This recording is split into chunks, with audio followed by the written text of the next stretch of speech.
கீரை குழம்பு சொல்ல போகிறேன். இதை பார்த்து லைக் பண்ணி சப்ஸ்கிரைப் பண்ணுங்கள், கமெண்ட் பண்ணுங்கள். இது பார்த்திங்கன்னா சப்பாத்தி, இட்லி, தோசை, வெறும் சாதத்துக்கு கூட அவ்வளோ அருமையாக இருக்குங்க. நம்ம வீட்டு கீரைன்றப்போ இன்னும் டேஸ்ட்டாக இருக்கும்.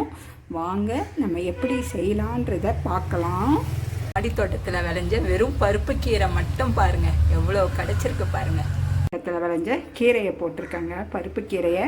அதுக்கப்புறம் எங்கள் மாடித்தோட்டத்தில் விளைஞ்ச மிளகாய் 2 போட்டிருக்கேன். பாசிப்பருப்பு 2 ஸ்பூன் போட்டுக்கோங்க. பூண்டு ஒரு 10 பல்லு பூண்டு போட்டுக்கோங்க, பொடியாக நறுக்கி. அடுத்த தக்காளி ஒரு 3 தக்காளி போட்டுக்கோங்க, மீடியம் சைஸு. இப்போ 3/4 கிளாஸ் தண்ணி ஊற்றுறோம். குக்கரில் வேக வச்சிடலாங்க. ஒரு சவுண்டு கொஞ்சம் போட்டுக்கிறோம். இப்போ இந்த மத்தால நல்லா கடைஞ்சிக்கலாங்க. குழம்பு மிளகாத்தூள் 1/2 ஸ்பூன் போடுறோம், மஞ்சத்தூள் ஒரு 1/2 ஸ்பூனுங்க. எல்லாத்தையும் ஒரு 5 நிமிஷம் இருக்கட்டும், கொதிக்கட்டும். இப்போ 3 ஸ்பூன் நல்லெண்ணெய் ஊற்றிக்கோங்க. 1 ஸ்பூன் நெய் ஊற்றிக்க, இது ஆப்ஷனலுங்க. கடுகு 1 ஸ்பூனு, சீரகம் 1 ஸ்பூனுங்க, வெந்தயம் 1/2 ஸ்பூனு, சின்ன வெங்காயம் தாங்க போடணும், ஒரு 20 வெங்காயம் போட்டுக்கோங்க. மாடித்தோட்டத்தில் வந்து கருவேப்பிலை கொத்துங்க. எல்லாத்தையும் பொன்னிறமாக வதக்கிக்கலாம். இப்போ இதில் கொட்டிடலாங்க, எல்லாத்தையும் கிண்டிக்கலாம்.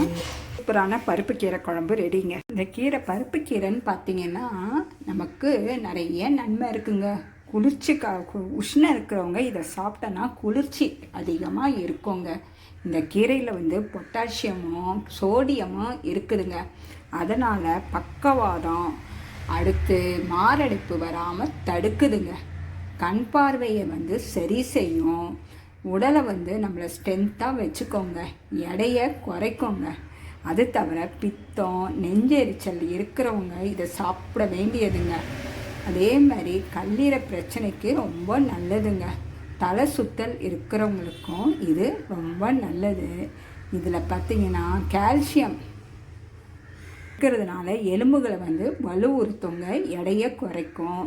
தோலுக்கு ரொம்ப நல்லதுங்க.